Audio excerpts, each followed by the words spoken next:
সরকার নির্ধারিত চামড়া মূল্য পাচ্ছে না মৌসুমী ব্যবসায়ীরা, আড়তদারদের বিরুদ্ধে সিন্ডিকেটের অভিযোগ। দুর্নীতির বিরুদ্ধে জিরো টলারেন্স, যত প্রভাবশালী হোক অভিযোগ পেলে ব্যবস্থা, হুঁশিয়ারি ওবায়দুল কাদেরের। উজানের ঢল টানা বৃষ্টিতে সিলেটে ফের বন্যা, তলিয়ে গেছে বিস্তীর্ণ জনপদ, পানিবন্দী 2 লাখ মানুষ।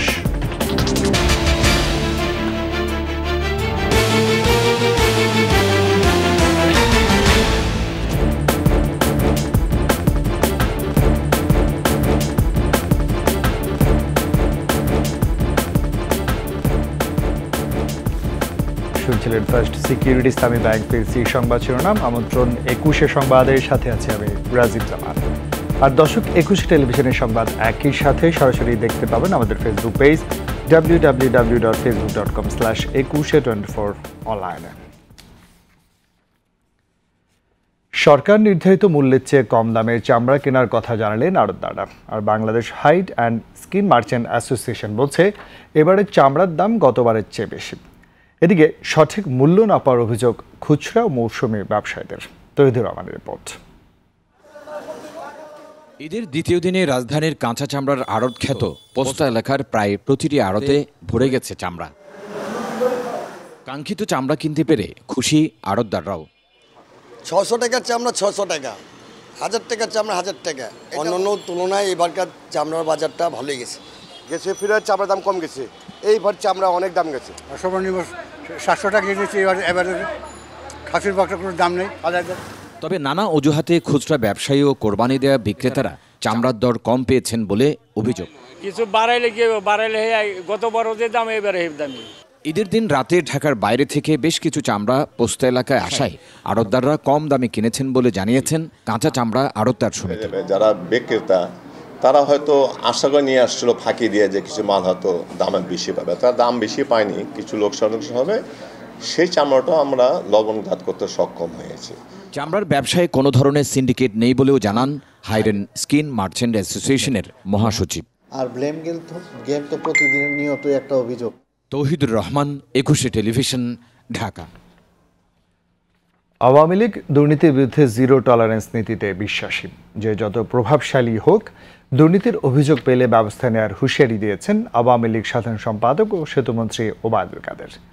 ধানমন্ডিতে আওয়ামী লীগ সভাপতির রাজনৈতিক কার্যালয়ে মিয়ানমার ইস্যুতে সাংবাদিকদের তিনি জানান, আরাকান আর্মির ছোড়াগুলিতে দেশের সার্বভৌমত্ব হুমকির মুখে পড়ার সুযোগ নেই। আমরা কাউকে আক্রান্ত করব না, তবে আক্রান্ত হলে বসে থাকব না সরকার। দুর্নীতিবাজদের কোনো ছাড় দেওয়া হবে না বলেও সাফ জানান ওবায়দুল কাদের। আমাদের সরকার এবং পার্টির পক্ষ থেকে জিরো টলারেন্স উদ্যোগকে স্বাধীনতা দেওয়া হয়েছে। যেই যত প্রভাবশালী তার বিরুদ্ধে দুর্নীতির তদন্ত করা যাবে এবং তদন্ত শেষে বিচারের আওতায় নিয়ে আসতে হবে। উজানের ঢল ও টানা বৃষ্টিতে সিলেট অঞ্চলে ফের বন্যা দেখা দিয়েছে। তলিয়ে গেছে সিলেটের বিস্তীর্ণ এলাকা। এরই মধ্যে 2 লাখ মানুষ পানিবন্দী হয়ে পড়েছে বলে জানিয়েছে প্রশাসন। এদিকে সুনামগঞ্জের সবকটি নদ নদীর পানি বিপদসীমার উপর দিয়ে প্রবাহিত হওয়ায় বিভিন্ন উপজেলার নিম্নাঞ্চলের বেশ কিছু গ্রাম প্লাবিত হয়ে যাওয়ার বন্ধ রয়েছে সড়কের যান চলাচল। এতে চরম দুর্ভোগে পড়েছেন ওই এলাকার মানুষজন। প্রতিনিধিদের তথ্য ছবিতে আরও জানাচ্ছেন মাসুম আলিসা। সিলেটের জৈন্তাপুর, গোয়াইনঘাট, কানাইঘাট, ওসমানীনগর সহ কয়েকটি উপজেলায় এভাবেই ঢুকছে উজানের ঢল। গোয়াইনঘাট শালুটিকর, গোয়াইনঘাট জাফলং সড়কের ওপর দিয়ে পানি প্রবাহিত হওয়ায় যোগাযোগ বিচ্ছিন্নের আশঙ্কা করা হচ্ছে। কানাইঘাট উপজেলা সদরে কোমর সমান পানি। এছাড়া সিলেট নগরের সুরমা নদীর পানি বিপদসীমার উপর দিয়ে বইছে। নগরের 10টি ওয়ার্ডের 25টি এলাকায় পানি ঢুকেছে। কয়েক হাজার মানুষ পানিবন্দী হয়ে পড়েছেন।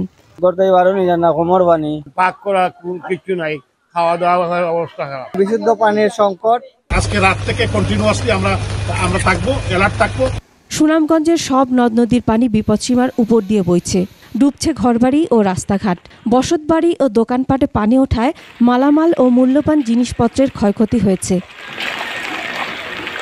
শহরের ১৬ শহর পয়েন্টে সুরমা নদীর পানি বিপদসীমার ৬৯ এবং ছাতকে ১৪৯ সেন্টিমিটার উপর দিয়ে প্রবাহিত হচ্ছে। এরই মধ্যে বিশ্বম্বরপুর, তাহিরপুর, দোয়ারাবাজার, ছাতক ও জগন্নাথপুর উপজেলার নিম্নাঞ্চলের বেশ কিছু গ্রাম এখন পানির নিচে। আমরা সব দিতে বাবা, কিচ্ছু বাঁচাই যাচ্ছি না। আমরা ভাই একবারে অনেক কিচ্ছু না, একবারে নিঃস্ব হয়ে গেছি। একটা মালও রাখতে পারছি না, সব নিচে ভয়াবহ পানি হয়ে গেছে। এখন পানি তালি বাড়তি আছে, মানুষের দুর্যোগ শেষ নাই। বন্যার কবল থেকে বাঁচতে আশ্রয় কেন্দ্রে ছুটছেন স্থানীয়রা। এদিকে পানি বাড়তে থাকায় সুনামগঞ্জ জেলা শহরের সাথে সব উপজেলার যোগাযোগ ব্যবস্থা বিচ্ছিন্ন রয়েছে। মাসুম আলিসা, ২১ টেলিভিশন। ঈদের দ্বিতীয় দিনে কক্সবাজার সমুদ্র সৈকত পর্যটক শূন্য। তবে পার্বত্য জেলা রাঙামাটি ও খাগড়াছড়িতে ৫ দিনের ছুটিতে পর্যটকদের ভিড় বাড়ছে। তারপরেও গতবারের চেয়ে এবার পর্যটকদের সংখ্যা তুলনামূলক কম। এদিকে শরীয়তপুরে পদ্মাপাড়ে জয় বাংলা অ্যাভিনিউ দর্শনার্থীদের মিলন মেলায় পরিণত হয়েছে। প্রতিনিধিদের তথ্য ছবিতে মাসুম আলিসার আরেকটি প্রতিবেদন। কক্সবাজার শহরের প্রায় ৫০০-র বেশি হোটেল মোটেলে এখনও প্রায় ৪৫% রুম খালি। তবে দেখা মিলছে কিছু ভ্রমণ পিপাসুর। ঈদের তৃতীয় দিনে পর্যটকের আগমন বাড়বে বলে আশা করছেন পর্যটন সংশ্লিষ্ট ব্যবসায়ীরা। এদিকে বেড়াতে আসা পর্যটকরা বলছেন এবারের ঈদটি অন্যান্য বছরের চেয়ে খুব ভালো কাটছে। তবে পর্যটক কম থাকলেও হোটেল মোটেলের ভাড়া আগের মতোই। রেস্টুরেন্টগুলোও নিচ্ছে খাবারের দাম বাড়তি। এদিকে পর্যটকদের সার্বিক নিরাপত্তায় সৈকত এলাকায় ৪ স্তরের নিরাপত্তা ব্যবস্থা রাখা হয়েছে। পাশাপাশি সৈকতের ৩টি পয়েন্টে হেল্প ডেস্ক চালু করা হয়েছে। সৈকতে নিয়োজিত লাইফগার্ড কর্মীরা সেই চিরচেনা দায়িত্ব পালন করে যাচ্ছেন। টানা ৫ দিনের ছুটিতে রাঙামাটির পর্যটন স্পটগুলোতে পর্যটকদের ভিড় বাড়লেও অন্যান্য বছরের তুলনায় পর্যটকের উপস্থিতি অনেকটাই কম। পর্যটকরা রাঙামাটির ঝুলন্ত সেতু, কাপ্তাই হ্রদে নৌভ্রমণ সহ অন্যান্য পর্যটন স্পটগুলোতে ভিড় জমাচ্ছেন। খাগড়াছড়ির পর্যটন স্পটগুলোতেও পর্যটকের ভিড়। আলুটিলা রহস্যময় সুড়ঙ্গ, জেলা পরিষদ পার্কগুলোতে ঘুরছেন পর্যটকরা। সুন্দর ব্যবস্থাপনা ও চারদিকের প্রাকৃতিক সৌন্দর্যে মুগ্ধ ভ্রমণ পিপাসুরা। এদিকে শরীয়তপুরের পদ্মাপাড়ে জয় বাংলা অ্যাভিনিউ দর্শনার্থীদের মিলন মেলায় পরিণত হয়েছে। জেলায় তেমন কোনো বিনোদন কেন্দ্র না থাকায় ঈদের আনন্দ উপভোগ করতে এখানে ভিড় জমাচ্ছেন জেলার বিভিন্ন এলাকা থেকে আসা লোকজন। মাসুম আলিসা, ২১ টেলিভিশন। নিচ্ছি সংবাদ বিরতি। যখন ফিরছি তখন অন্যান্য খবরের সঙ্গে আরও থাকবে। ২১ পদকপ্রাপ্ত কবি অসীম সাহা আর নেই, সংস্কৃতি অঙ্গনে শোকের ছায়া।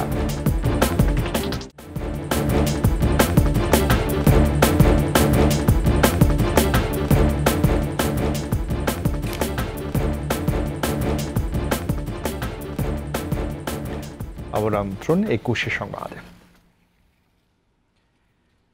২১ পদকপ্রাপ্ত কবি অসীম সাহা মারা গেছেন। বঙ্গবন্ধু শেখ মুজিব মেডিকেল বিশ্ববিদ্যালয় হাসপাতালে দুপুরে শেষ নিঃশ্বাস ত্যাগ করেন তিনি। বৃহস্পতিবার পর্যন্ত তার মরদেহ রাখা হবে হাসপাতালের হিমঘরে। তবে শেষকৃত্য কোথায়, কখন হবে সে সিদ্ধান্ত এখনও হয়নি। শিলি শবনমের প্রতিবেদন। বাংলা সাহিত্যের অন্যতম গুরুত্বপূর্ণ কবি অসীম সাহাকে গত ২১ মে অসুস্থ অবস্থায় বিএসএমএমইউতে ভর্তি করা হয়। সেখানে চিকিৎসাধীন অবস্থায় ৭৫ বছর বয়সে চলে গেলেন না ফেরার দেশে। কবির মৃত্যু সংবাদ পেয়ে হাসপাতালে ছুটে যান লেখক, কবি, সাহিত্যিক, সংস্কৃতি অঙ্গনের সহযোদ্ধা সহ স্বজনেরা। তারা বলছেন আজীবন মুক্তবুদ্ধির চর্চা করে গেছেন কবি অসীম সাহা। ধর্ম, কর্ম সবকিছুর ঊর্ধ্বে মানুষের জন্য, নান্দনিক একটা শান্তির জন্য অসীম শাহ সবসময় কাজ করে গেছেন। বাংলা সাহিত্যে বহুমাত্রিক অবদানের পাশাপাশি সংস্কৃত ও বাংলা ব্যাকরণে তার পাণ্ডিত্য ছিল অসাধারণ। বাংলাদেশের সাহিত্যের জন্য শুধু না, ওনার অনেক লেখা আমরা পুরো বাংলা ভাষাভাষী অঞ্চলেই পশ্চিমবঙ্গ তার অনেক জনপ্রিয়তা ছিল। বানানের শুদ্ধতার ব্যাপারে এবং ষাটের কবিদের যদি বলি ছন্দের শুদ্ধতার ব্যাপারে অসীম শাহ ছিলেন অগ্রগণ্য একজন। বৃহস্পতিবার যুক্তরাষ্ট্র থেকে কবির বড় ছেলে ফিরলে তার শেষকৃত্যের বিষয়ে সিদ্ধান্ত নেওয়া হবে। ওনার মরদেহ এখন আপাতত মর্চুয়ারিতে থাকবে মর্গে থাকবে আপাতত বৃহস্পতিবার পর্যন্ত। এরপরে ওনাকে বাংলায় আমরা যতদূর জানি ওনাকে বাংলা লিপিতে নেওয়া হবে ওনাকে শ্রদ্ধা জানানোর জন্য। অসীম সাহা ভুগছিলেন ডায়াবেটিস সহ বার্ধক্যের নানা জটিলতায়, আক্রান্ত ছিলেন বিষণ্ণতা রোগেও। শিউলি শবনম, 21 টেলিভিশন, ঢাকা। আন্তর্জাতিক 24 বছর পর উত্তর কোরিয়া সফরে যাচ্ছেন রুশ প্রেসিডেন্ট ভ্লাদিমির পুতিন। গেল বছরের সেপ্টেম্বরে উত্তর কোরিয়ার নেতা কিম জং উনের সঙ্গে পুতিনের সাক্ষাৎ হয়, তবে 2000 সালের পর এটি তার প্রথম উত্তর কোরিয়া সফর। ঠিক কখন পিয়ংইয়ংয়ে পৌঁছাবেন তা এখনও জানা যায়নি। ধারণা করা হচ্ছে ভোরাতে পৌঁছাতে পারেন। পুতিনের সফর ঘিরে প্রতিবেদন প্রকাশ করেছে উত্তর কোরিয়ার রাষ্ট্রীয় সংবাদ মাধ্যম। এতে ইউক্রেন যুদ্ধে সমর্থন দেওয়ায় কিমের প্রশংসা করেন পুতিন। সফরে দ্বিপক্ষীয় মিত্রতা জোরদারের পাশাপাশি অস্ত্র ইস্যুতে আলোচনা করবেন বলে ধারণা করা হচ্ছে। পশ্চিমা বিশ্ব দুদেশের মধ্যে অস্ত্র চুক্তির দাবি করলেও পুতিন ও কিম তা নাকচ করে দিয়েছেন, যদিও সামরিক সহযোগিতা বাড়ানোর ব্যাপারে একমত তারা।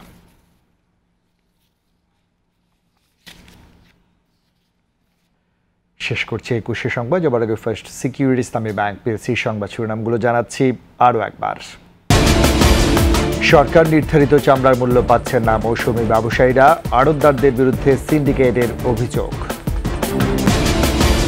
দুর্নীতির বিরুদ্ধে জিরো টলারেন্স, যত প্রভাবশালী হোক অভিযোগ পেলে ব্যবস্থা, হুঁশিয়ারি ওবায়দুল কাদেরের। উজানের ঢল ও টানা বৃষ্টিতে সিলেটে ফের বন্যা, তলিয়ে গেছে বিস্তীর্ণ জনপদ, পানিবন্দী 2 লাখ মানুষ।